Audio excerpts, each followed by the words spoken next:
Welcome to one more edition of Politics and Random. Egberto Will is your host. Thank you so kindly for being a part of the show. We're going to have a great show for you today. You guys know what the bad news was today, but you know what? We're going to hold off. We're going to hold off with that bad news and go ahead and get immediately to the program. Michael says, Egberto, I might be a little bit over the limit today. Well, I tell you what, I'll move my tongue a little bit faster today. Oath Keepers founder Stuart Rhodes alongside 10 others charged with seditious conspiracy for January 6th attack on the U.S. Capitol. The arrest of Rhodes and others is a serious escalation of the accusations against thousands of rioters who stormed the Capitol. The charges answer in part a growing chorus of Republicans who have publicly questioned those seriousness on January 6th insurrection, arguing that since no one had been charged yet with sedition or treason, it could not have been seen to be violent. Finally, the first arrest for planning an insurrection. There's a willful blindness among conservatives to the events of January 6th. Actually, it is not blindness. They've asked them questions and they have come out and they said, guess what? We think certain things within this country requires a violent response. They said it, not us snowflakes, right? All right. Supreme Court blocks Biden administration COVID requirements from workplace, which would have required larger businesses to ensure the workers receive the COVID vaccine or wear masks and get tested on a weekly basis, but allows vaccine mandate to healthcare workers. The Supreme Court has to balance rights and responsibilities against the tangible risk of hospitalization and death for the American public. And in this case, they've split the difference, gone against public health experts' advice, not recognizing the virus doesn't care about rights. Exactly right. Well, you know what? I think Biden should start blame the Supreme Court. Blame the Supreme Court. Those are the folks that you wanted running things. That's what they said. Biden announces 500 million additional tests, which will be purchased for Americans, doubling the government previous purchase as his administration scrambles to respond to the highly contagious Omicron variant. I recently gotten a COVID PCR test, came back negative. This is peace of mind. Many of our fellow Americans need this as well. Third one. Biden to send more military medics to U.S. hospitals in COVID-19 hotspots across 6 states and would give Americans free masks and more free tests to tackle the fast-spreading Omicron variant. I'm not going to get what, but commentary, these 6 states are currently engaged in triage, aka crisis standard of care due to shortage of staff, many of which have gotten ill themselves. Seems to me like involuntary death panels, right? Anyhow, fifth, no smoking weed won't help you avoid COVID. Stoners got their hopes up way too high after a recent study found that compounds in hemp may neutralize the coronavirus in a petri dish. A new study that found compounds in cannabis could stop the coronavirus from infecting cells has understandably captured the internet's attention this week. But while the findings are worth following, I didn't know about this. People shouldn't get too excited yet, as the researchers are very clear that simply smoking or otherwise ingesting cannabis isn't going to make someone COVID-proof, just having a bit of a laugh. The point of not taking preliminary scientific data, which has yet to be thoroughly peer-reviewed, as if it was new theory of gravity. Second to last one, Ossoff unveils bill to ban stock trading by lawmakers' immediate family.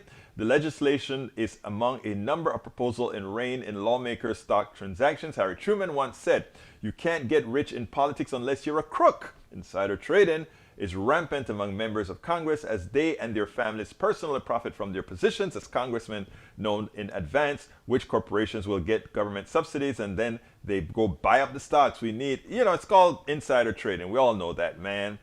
Michael Rudnin also says a recent poll showed that 76% of voters believe that lawmakers and their spouses have an unfair advantage, which they do, in the stock market, while just 5% of respondents approved of members trading stocks. The vast majority of the American people recognize that corruption in government must be addressed. Okay, vamos a comenzar. Welcome aboard, AVQ. Welcome aboard. Linda Joe Kessinger says hi, everyone. Nanette Birdsmith says hi, y'all. Eric says, question, if Fauci says everyone will eventually get COVID via Omicron, then we don't need vaccine mandates, and it's not true. This is a cause of the unvaccinated, like Biden administration spews. Oh my God. Critical thinking. One of the reasons we talk about teaching critical thinking is we need to go into the thinking as if then else. When I programmed computers, we had the if then else model, and then when we got into multiprocessing and multitasking, we had the if then model in multiple dimensions, right? That is why critical thinking is important. Let's go ahead and try it here, Eric. You get the vaccine doesn't stop you from getting infected. It stops many people from getting infected, but not all people. But those people who get infected, who've been vaccinated, do well. Those people who have not been vaccinated but get the virus have a much higher percentage of dying. In other words, over 20 times the person that is vaccinated. I would like those odds of living, a 2,000% odd of living versus dying, to me actually is a good reason to take the vaccine. If we learn critical thinking in school, when a scientist told you, hey, you have, and look at the data, guys, if you took the vaccine, there's a 20 time less chance of you dying. Critical thinking would dictate that you say, oh my God, let's take the vaccine. But you see, the conspiracy theories and the diminished the way the right has taught people to think in a diminished fashion is the problem. Eric, love you, brother. Let's go ahead and learn together, okay? Tiala Wilson says, hi, I promise not to talk much in here today. Tiala, I would never ask you not to talk or say what you want to say. This is your home. You say as you please. Eric Hayes has a link that he wants to read. I can't get there now, but he says, new voting bill. Question, is it true there is a 6-to-1 federal match for donations under $2,200? Example, my re-election candidate had 18 million in his category, and if this goes through, then that would balloon to $100 million. I don't know about that. I can't answer that honestly because I don't know, but it sounds completely and entirely false in my opinion. Norman said he lost the YouTube channel. Let me go to and see if it's still up on YouTube, but I don't. Oh, no, I'm looking at it at YouTube right now, Norman. So you should be on YouTube because I have a feed here on YouTube, and I should have a feed here on Facebook that I monitor as we speak. If I can get that link there. So I'm looking at both feeds, and it seems like both feeds are active. Go ahead and tell me if it has come back or not for you. All right, let's continue here. Eric Hayes says, why would the Democrats take a bill and disguise its name under the NASA bill when the details have nothing to do with it? It's something that's done all the time. They take the shell of a bill just because it's already gone through some machinations and throw something else into it. It's what they do in reconciliation and many other things. Nothing non-standard about that. It is always done. Whoa, all I can say sums it all up. You're right there. And even if you disagree, fine, but it is true. Actually, I will never listen to Jordan. Jordan is a classic buffoon. I don't call my friends and people, the average American citizen, that. But politicians who are there misleading people and causing them harm, that's what I call them. Norman says, 1, 2, 3. I'm up. Peggy Lopez says, hi all, hottest temperature ever recorded in Australia since 1960 in the outback was matched on Thursday in Onslow on the North Coast, 123.6 Fahrenheit. If California is an indicator, more to follow. Yeah, Death Valley in California has been temperature rising. Eric Hayes says, hey Biden, you don't need military medics if you would not be the cause of firing the ones that were already oh my God, there goes the misinformation again. Hello relatives from E2247. Egberto has a voice that is wonderful if you've never noticed. Today's visit will be greatest ever visit. Thank you so kindly, E2247, for your kind words. Eric says, Pelosi loves the insider information. Yes, she does, as all of those Congress people. I am not going to defend all those wealthy, rich people in Congress, neither Pelosi nor any of the others. Pelosi came on the screen one time and said, when they asked her a question about stocks, she said, I am a capitalist and I can do, in other words, I can go through the system. I completely disagree with her on that, but I also need Pelosi to do the things that are right. That's it. I am not going, look, if you're coming to politics done right, you're going to get the truth. Where we have to hit the left, we'll hit the left. Where we have to hit the right, we'll hit the right. And where we have to hit the middle, we'll hit the middle. All right. Nanette Birdsmith's replying to Tiala Wilson says, Tiala, you should talk as much as you want. Exactly. And Tiala replied, nope. But everyone I know that has been and still is heavy smokers, when they got the Delta, none of them went to the hospital and recovered quickly. Just sharing. Hey, Tiala, you concerned me about that. Are you saying that the corruption in your lung from the tar and all those nasty things from smoking is going to kill the virus? Come on, Tiala. Actually, I don't know. You know what's so funny? I made a fun of that, Tiala, but there's nothing that says that the chemical infestation of these different biotins in your lungs, who knows, maybe Maybe it kills the virus. I don't know. I would never say that. I don't know. I don't know. I don't know. Eric says, then you get the vaccine and mandates do nothing but ostracize people. I will keep it up. But look, again, like I said, the reason that I am still proposing mandates, the reason that I'm still trying to convince people to take the vaccine is that I do care. You know what? Somebody who doesn't care would say, don't take the vaccine. You know, my daughter and I, when we leave here, even though we have both vaccines and the booster, we leave this house with a mask. We come home, and the first thing she makes sure that I do as soon as we get through the door is to put a solution in our hands to make sure that before we touch her face or whatever, things. I mean, we are operating as if, I'm not saying we couldn't get the virus, we could, but we are operating as if, and she's taught me some of that as well, operate as if everybody is infected. That's how she's taught me to operate, and that's how I've been trying to operate here in DC as I spend the time with her. And but I care about the people that are unvaccinated. I care from a human level that I don't look. The best thing for me to say as somebody who wants the left to win, and because we believe our policies are better, which they are, is to say, let them get infected. Let them get disabled permanently. Let them die. The human in me will not allow me to want the worst onto my brothers and sisters, even those that completely disagree with me. Because you know what? That is what it is to be progressive. Progressives mean that you really genuinely care about humanity. Tom C says, Eric Hayes, without any vaccine mandates, there will probably be over 1 million total COVID deaths by now. You're absolutely right, Tom. Tom, I haven't put your poem in a good blog yet because I want to fix that stuff up beautifully. You're going to see what I have planned for your poem because that was a beautiful poem that we had. Hey, you guys need to come to the Ask Egberto thing on Saturdays, first Saturdays of every month. We have good discussion, and Tom had a great poem that he wrote that I want you guys to read. The Rules Committee print 117 to 28 text of the House Amendment to Senate Amendment.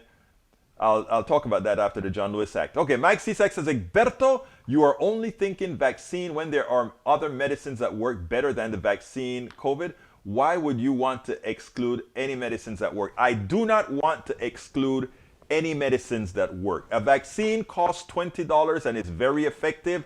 Other things that work on the infected person that is already damaged, costs a whole lot of money, and is not as effective as not getting the virus or getting the virus in a weakened state in the first place. That's all, Mike. Nothing more, nothing less.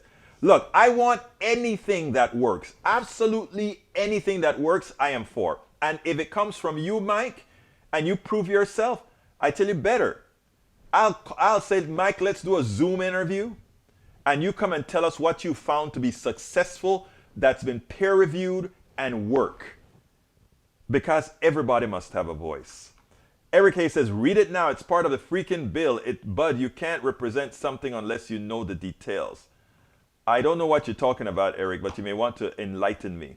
Bruce Pollard said, as far as I can tell from personal experience, most people get infected. If they are vaccinated, it is reduced in impact depending on personal health and things we don't know yet. Listen to what Bruce has to say there because that is fact-based. Restream bot, Obama signed into law a bill that was titled as if it was going to make it easier access to prescriptions. What the bill did was end criminal cases involving drug distribution companies. They do it all of the times. It's a shell of a bill that went through all the machinations, and then they stick other word into it. It's a common thing that they do in Congress. Eric Hayes says, Jordan thinks what of Egberto? I don't care about Jordan. Jordan is a complete charlatan, a liar, and somebody who allowed a pedophile to hurt many kids. That's who Jordan is. That's the guys that you guys are looking up to, okay?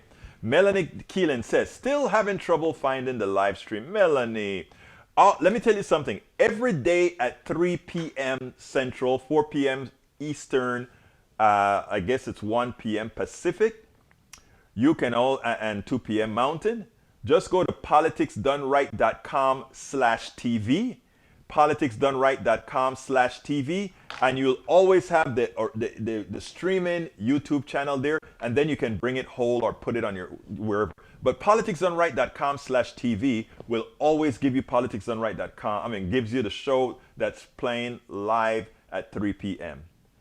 Bruce says, are you going to poly the Gaines interview? The Gaines interview. I'm not going to play the Gaines interview. Oh, you listened to my 12 o'clock show. Thank you very much, Bruce. No, I'm not doing that. That one I'm not going to do today. I have some other stuff to show today. That was the KPFT show, sir. I hope you enjoyed that show. Tell me about it. All right, Michael Rudden says, hospitals in 6 states are overwhelmed by COVID. Too many healthcare workers are getting sick and are crashing from being overworked. The military medics will take some of the strain off. Exactly. Tiala Wilson says, I don't know either. Was just start observed. Okay. Para ver qué más estoy aquí. Life First. How is that? Welcome to the show, Life First. Carl Foster. Epps is trending on Twitter. Ray Epps. And let's see who else we got here. Eric says, better to this is your personal choice to operate that way. Your choice. Mandates do nothing, period. That has been proven to be false. Again, when you don't follow science, what can I do? We have experiments in Kansas, red state, about mandates versus no mandates. Counties that had mandates, their infection rates plummeted.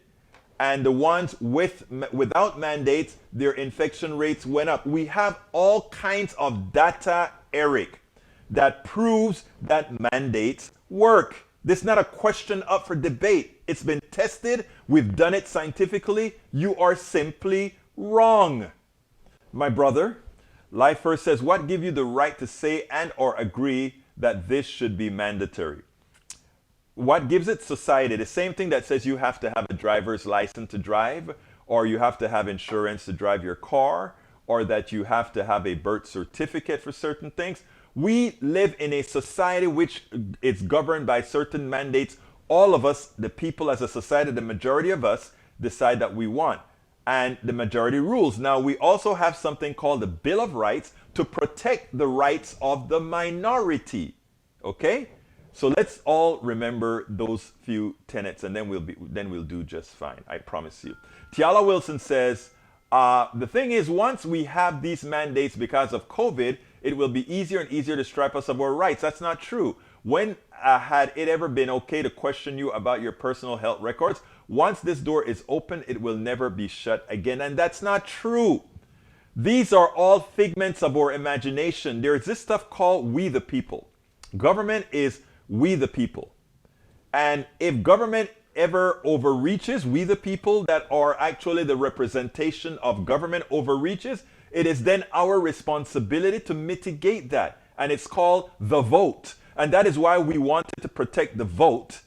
And since I brought up the vote, I'm going to stop right here and let you know that Sinema said, apparently today, I have the video. I'm going to fix the video for later, but I have a video of the response from one of the senators, and then we'll take it on the other side. You brought up the thing about government and not wanting. No, we are the government, my friend. We are the government. Check this out, and then we'll take it on the other side.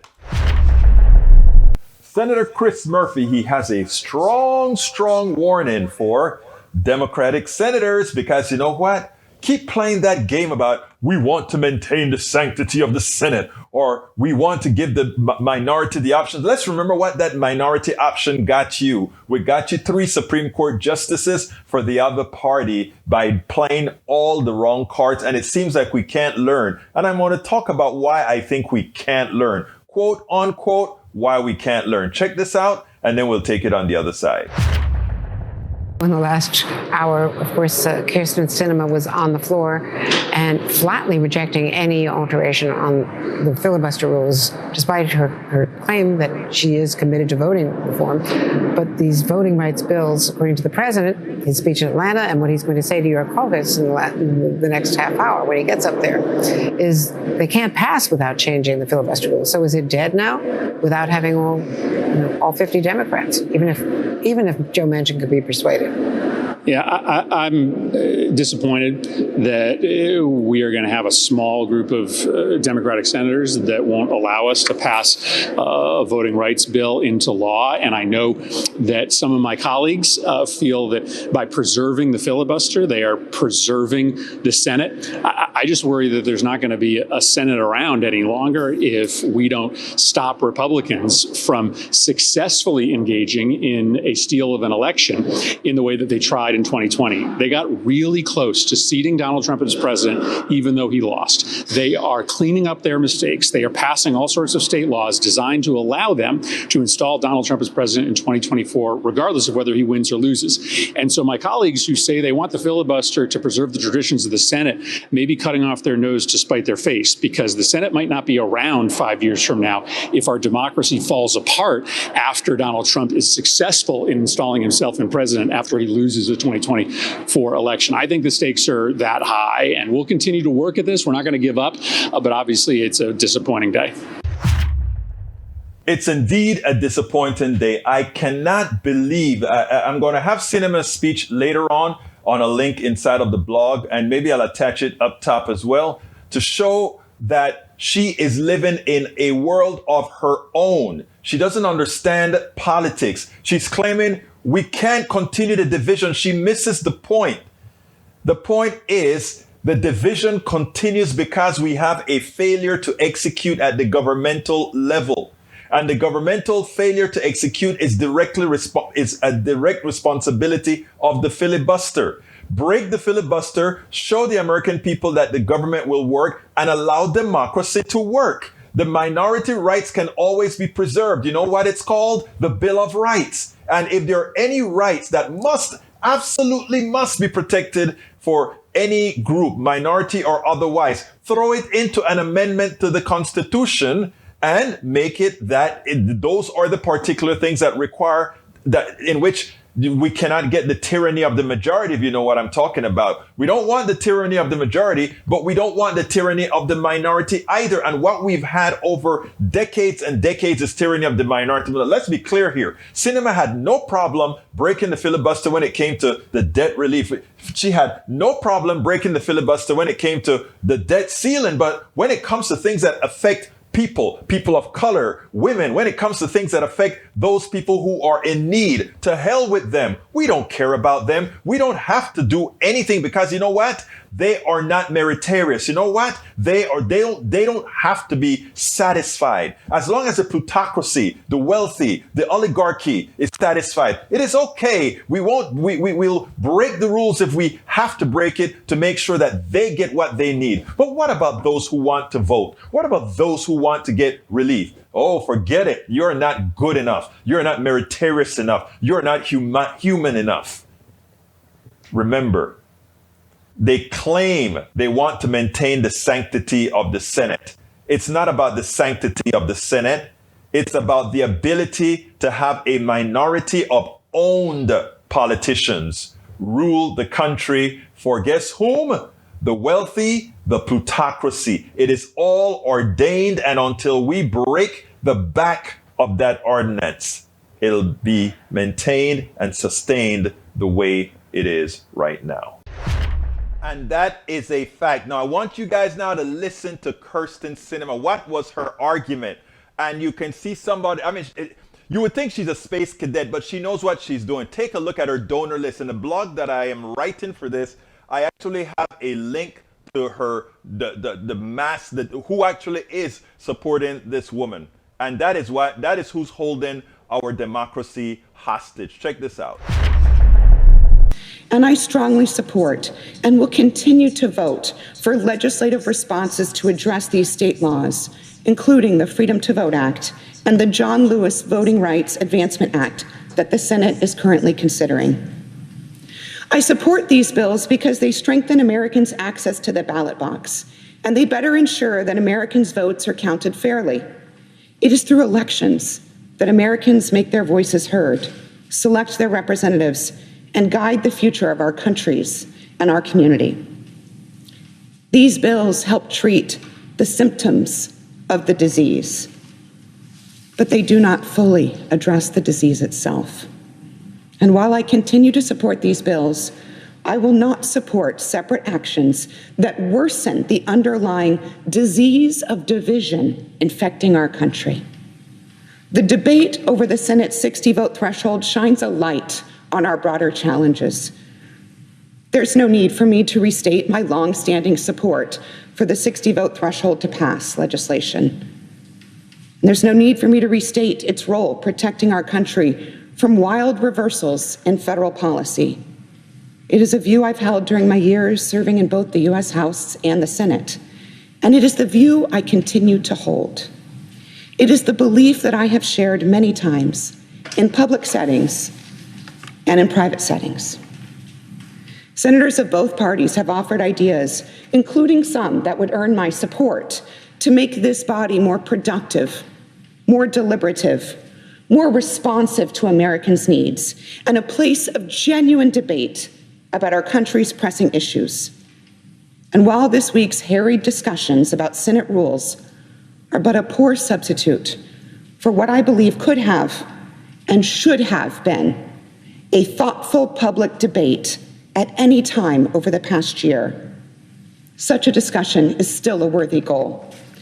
But a discussion of rules falls short of what is required.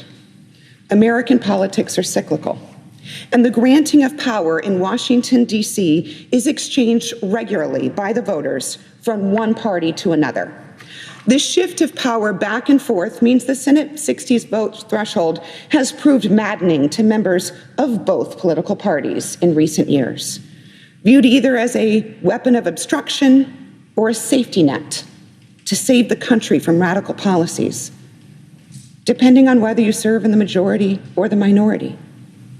But what is the legislative filibuster other than a tool that requires new federal policy to be broadly supported by senators representing a broader cross-section of Americans, a guardrail, inevitably viewed as an obstacle by whoever holds the Senate majority, but which in reality ensures that millions of Americans represented by the minority party have a voice in the process. Demands to eliminate this threshold from whichever party holds the fleeting majority amount to a group of people separated on two sides of a canyon, shouting that solution to their colleagues. And that makes the rift both wider and deeper. Consider this.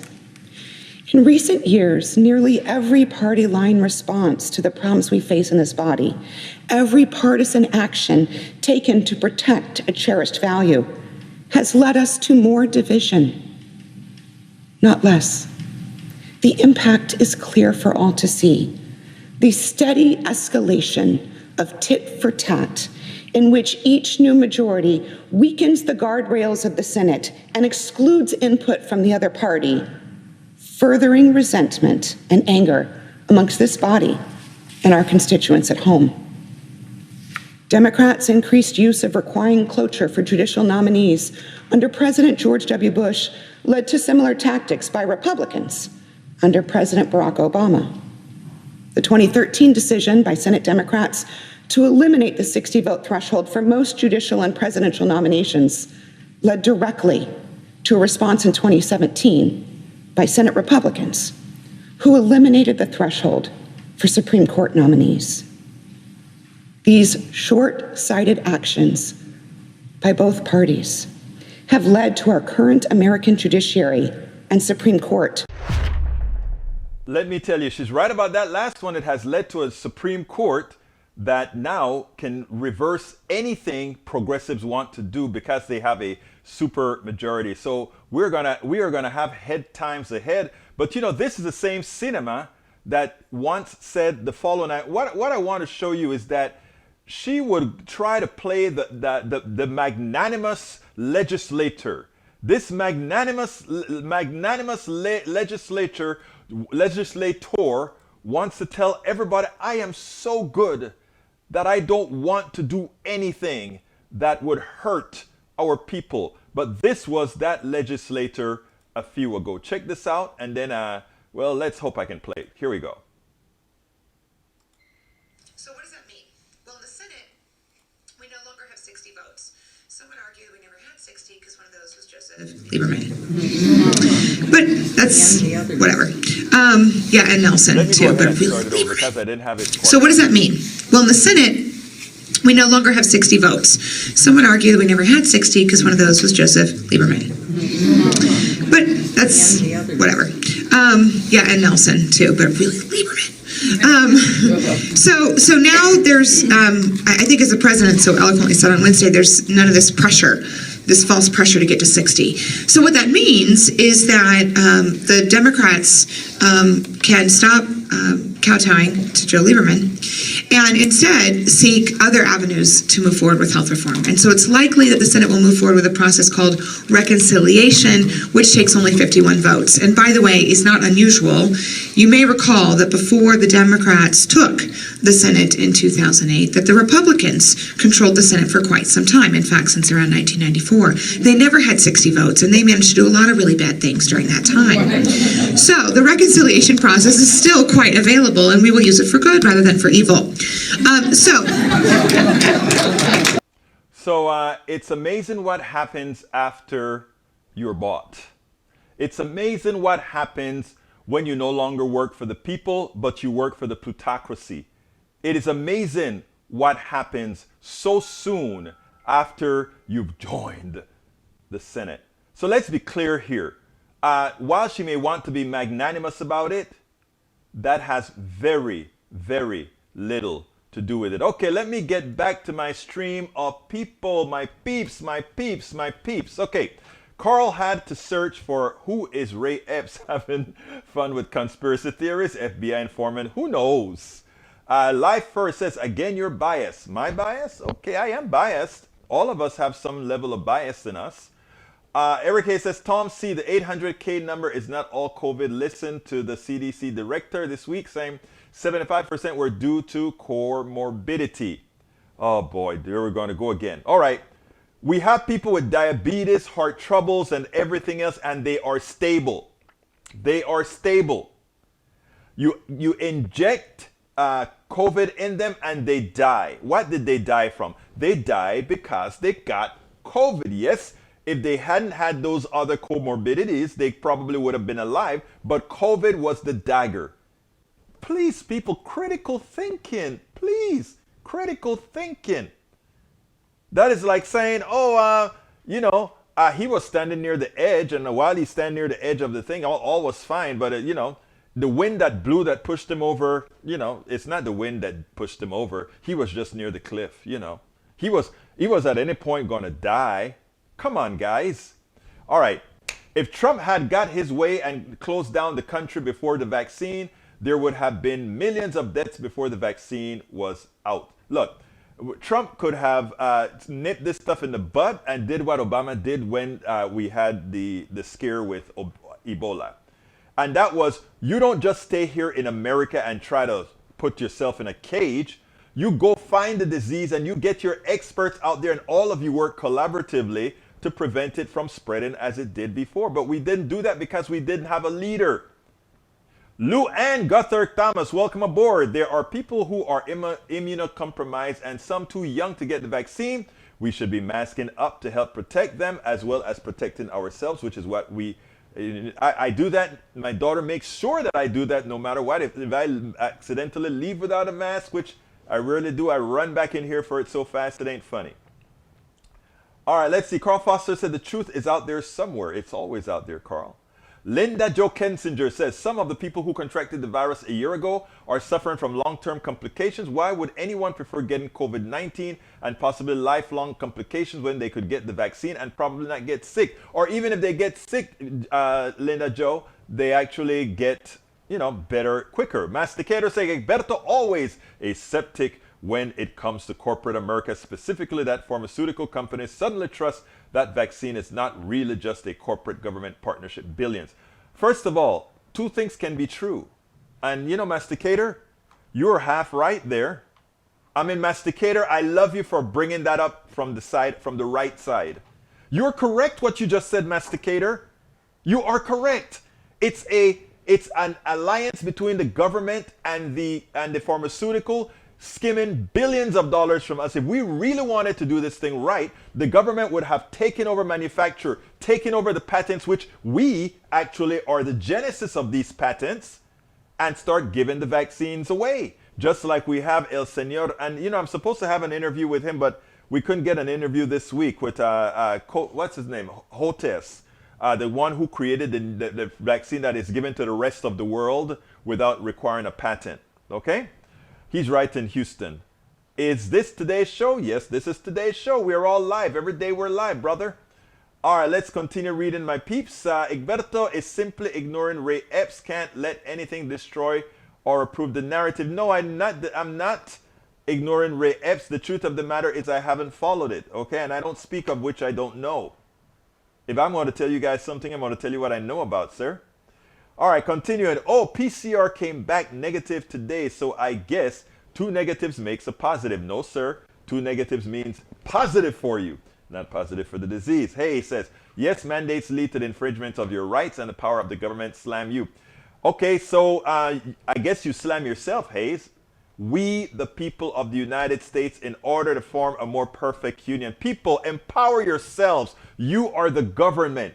Don't let there be some externality that makes you apart from the government. Take command of the government. Vote. Somebody not doing what you want, vote them out. You're in command. Don't let the right fool you about something being bad with government, folk. Tom C. says, every case, comorbidity is the simultaneous presence of 2 or more diseases or medical conditions in a patient. When COVID attacks an unvaccinated person, a comorbidity makes death more likely. Thank you. That's good clarification, sir. Michael Rudnan says, looks like conservatives want to talk about a conspiracy theory with no evidence. Fact check. Ray Epps was at the Capitol riot on January 6, 2021, but there is no evidence that he was an FBI plant assigned to instigate the riot. As a conspiracy theory embraced by at least 2 members of Congress, claims there is evidence, however, that Epps once held a leadership role in the Oath Keepers, some of whose members have been charged with the attack. Whoops, sometimes when it comes back, it hits you harder, buddy. All right, let's continue. Continuing down with my wow, it's a lot of messages. Lou Ann Gother Thomas says, expose her donor list. Maybe she's a plant by the Republican Party. Both her and Manchin ran as Democrats when they I don't know if you saw the show when I spoke about that.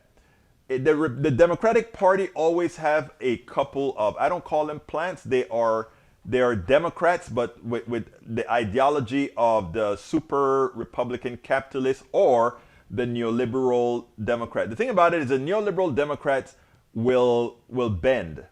But the Manchins and the ones that are owned and paid for completely and entirely by the plutocracy, it's hard as hell to get them to bend. They have to be at the verge before the plutocracy gives them permission to bend. And they don't want to bend on this because America would get a taste of what it is like when you have a great social safety net. They don't want that. They don't want that. They don't want that. All right, let's see. Maywood was replying. Masticator says, I love how a leftist was chastise someone for black and white thinking and then revert to a good and evil paradigm. The situation aesthetics is nauseating. That's not true, Masticator. You see, you try to project onto me, and that's not the right thing to do. Just think about it. I think when you say something that is meritorious, in my opinion, I let you know. Alistair Waters says, Peter, maybe I messed up somewhere. Help me out if I did. All right, Bruce says that should have been done long ago. Why hasn't it happened? Dollars for who? I'm not sure what we're talking about there. But anyway, I feel stupid when I leave for a store, but I forgot my mask. Well, you know what? I don't go to the store without the mask. I turn to hell around and pick the mask up. Not only for my sake, but for the sake of others. Peggy Lopez says, the evidence of Epps is he is a Trump cult member. He must have pissed off some high-ranking cultists, and they are out to get him. Folks, it is about that. Actually, it's past the time for me to say, please support our program. Please go to politics. Oh, I'm sorry. Please go ahead and go. If you're on YouTube, click that up arrow. Click, or not that up arrow. Click that thing that says join. Click that button that says join.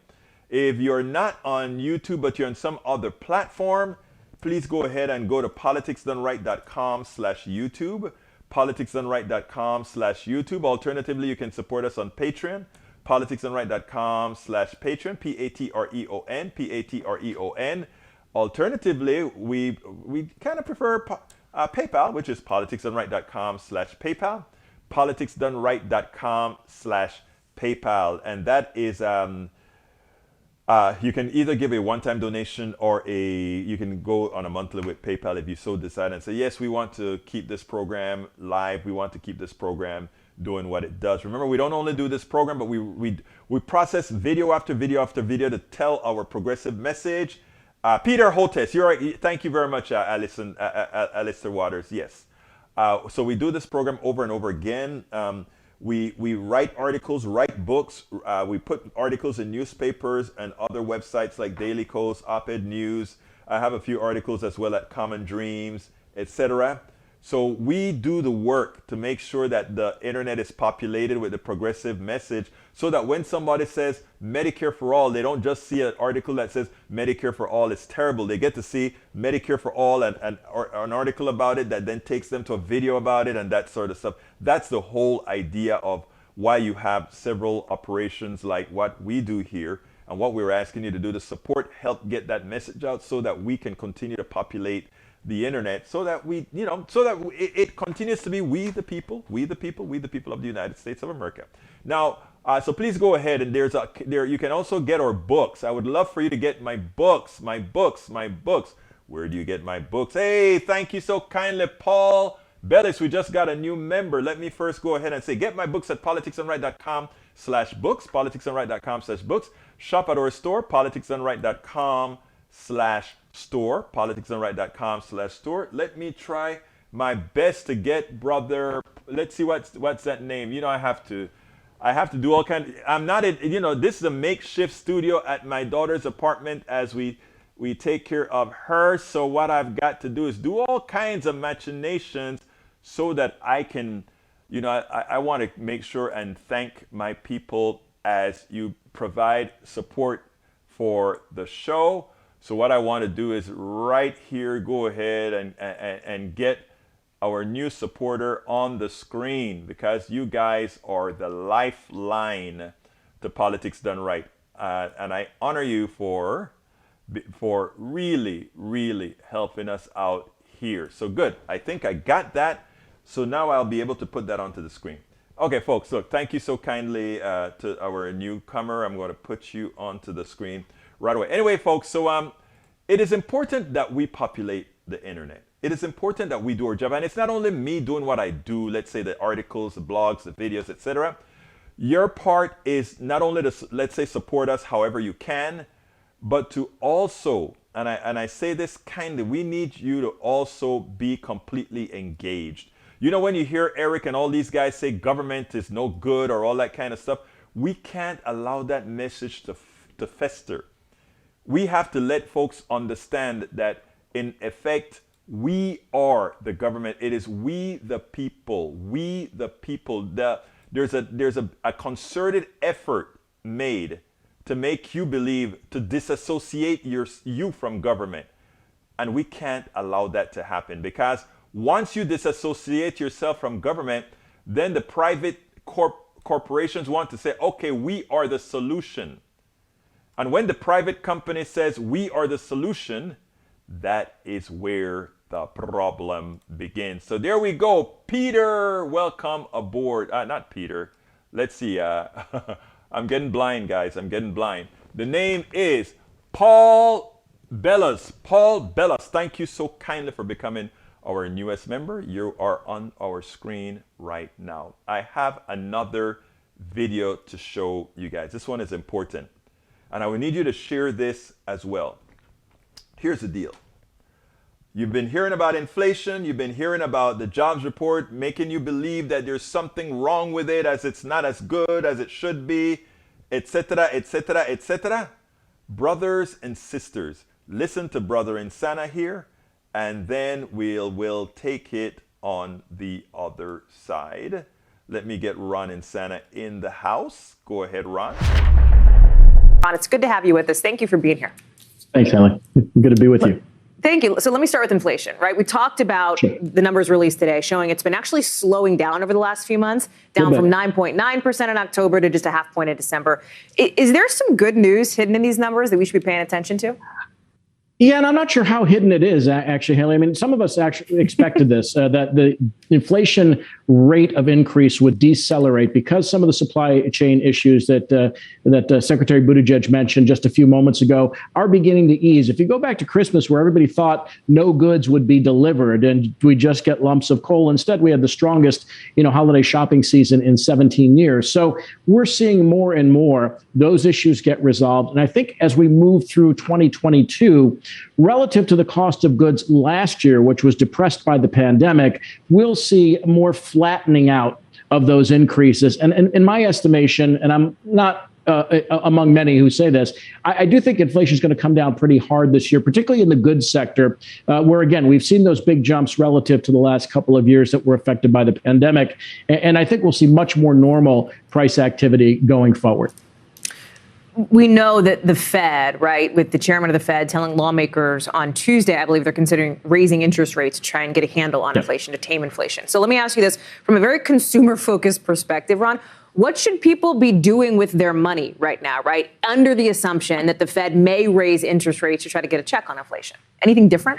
Well, there's not much anyone needs to do differently at the moment with a long-term discipline plan. You still put your money away on a monthly basis. You can still dedicate it to stock market investments and the like. If the Fed were to get extremely aggressive, and as some suggested, Goldman Sachs or Jamie Dimon of JP Morgan, if the Fed were to raise rates 4 times or more sometime this year, then at that point, the stock market could run into some serious difficulty. We've already seen it wobble a bit so far this year. But for the moment, not much to do except to adhere to one's discipline, put the money away. And until you really see something that is overtly aggressive by the Fed, you don't have to worry too much. You might want to speed up the purchase of a house if you're in the process of closing, because those rates are likely to go up as well. That makes sense. If you're thinking about it, maybe do it sooner rather than later, although then you're also contending with what we've seen as a hot housing market, at least in some of the places, D.C., New York, et cetera. Ron, really quickly before I let you go, bottom line, do you think, I wonder if you feel like these inflation numbers make the economy look worse than it actually is? And the reason I ask is because, I think for people, you go to the grocery store, your chicken breasts are like more expensive. That hurts, right? You feel that in your week-to-week or month-to-month budget. But as we've seen over the last month or so, the economy is growing. Unemployment is getting back down to where they were before the pandemic. And wages are going up about 6%. So the real loss of purchasing power is close to 1% rather than the 7% inflation number that everybody talks about. So wages have gone up. The economy is strong, employment strong. And I think this temporary increase in inflation will, as the Fed used to say, prove transitory. And I think people will find that their purchasing power will get stronger as the year goes on. Okay. So as you see, folks, the effective inflation rate to people based on the increase in the economy is about 1%.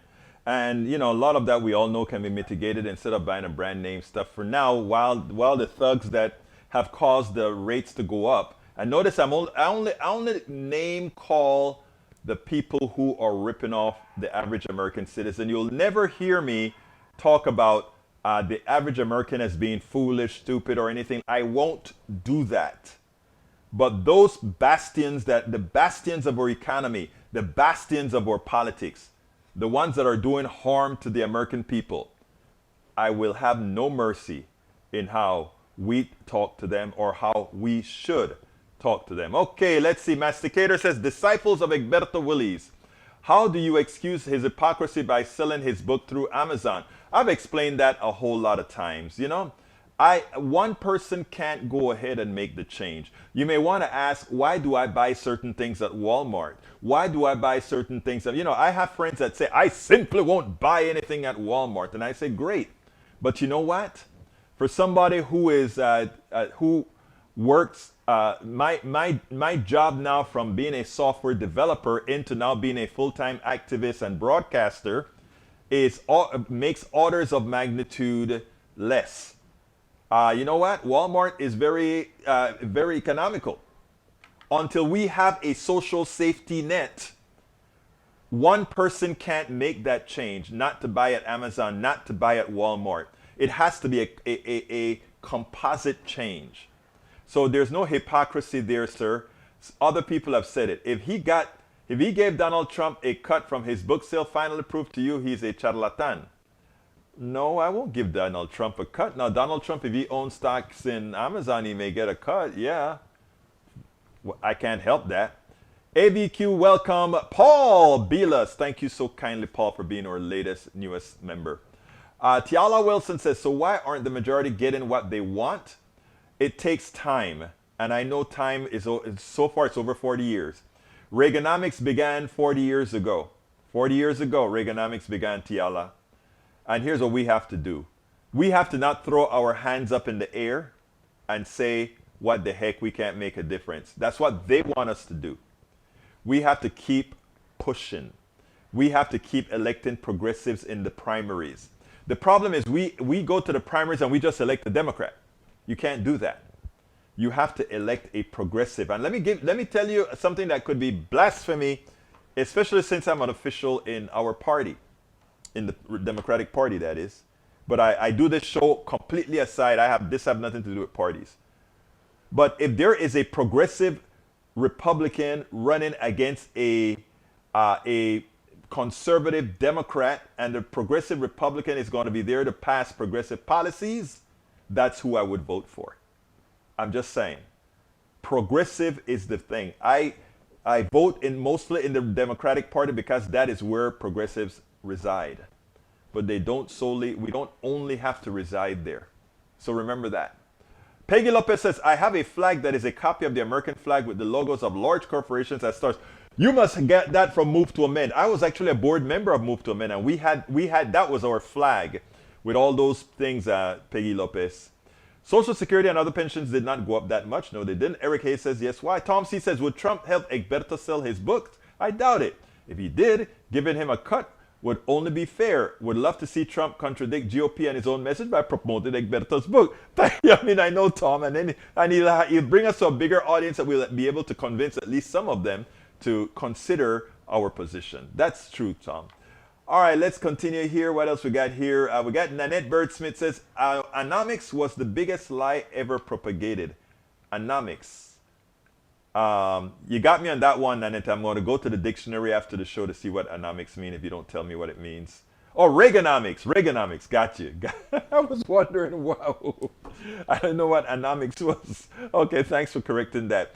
Masticator says, I suspect if the left wasn't so consumed with replacing the culture, we could probably get it done with healthcare and corporate malfeasance. Unfortunately, agreement on anything brings cultural destruction. I don't know what you mean by if we were not really occupied with changing culture. There is no culture to change. The American culture is our culture.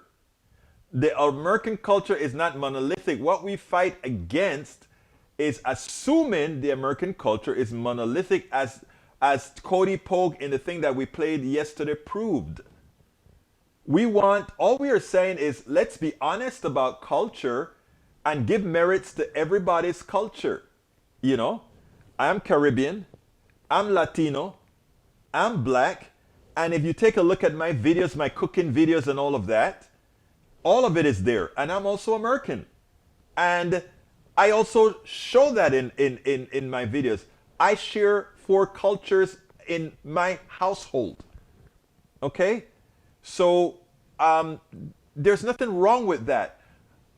Many people just fear change. They fear that somehow somebody else's culture means it nullifies what they consider their culture. That is so false. You know, I love going into cities and having Italian food and Taiwanese food and Chinese food and soul food and Ecuadorian food. My daughter bought some Peruvian food. Look, having a lot of cultures is a great thing. It makes life much less boring. And what happens is too often, too many tries to push fear of another culture. When culture is just that, the things that a particular group of folks who grew up together like to do. Come on, folks. That's what it's all about. Anyway, folks, support Politics Done Right. Please help us continue to tell the message, put the message out there. We cannot do it without you. There is our catch-all with the different forms of supporting us is at politicsdoneright.com/support. Politicsdoneright.com/support. Michael has left us, and this time he left us 1 minute early. Michael, you were staying along the whole time. Looks like I'm heading out a few minutes early today, he says. Al Rose, way to go on your book, Eggy. Eggy is a name that a lot of my good friends back in Panama used to call me, and it's a play on my word egg. Nanette Birdsmith says, Team Ashley Strong. Thank you, Egberto. No, thank you all. You all have been wonderful, and you guys make all of this work doing, because together we are going to make a difference. So thank you so kindly, my brothers and sisters. I got to get out of here. Look, my name is Egberto Willies. I want to thank once again Paul, thank you so kindly for becoming our latest member. Please, folks, join Paul and you become one as well. My name is Egberto Willies. This is Politics Done Right, and you guys know how I end this, baby. I am what? Out. We spend a lot of time deconstructing the news, trying to parse it into a form that everybody can understand. We try to find those little nitpicks where it flies above the fray, etc. If you really like these videos that we do, I want to ask a big favor. Please go ahead, number one, subscribe to our channel, and number two, please join if you can. Thank you so kindly for watching. Keep watching. Please remember to share. We must populate the entire internet with our progressive message, a message that we know is what most Americans say that they want. So help us, please join.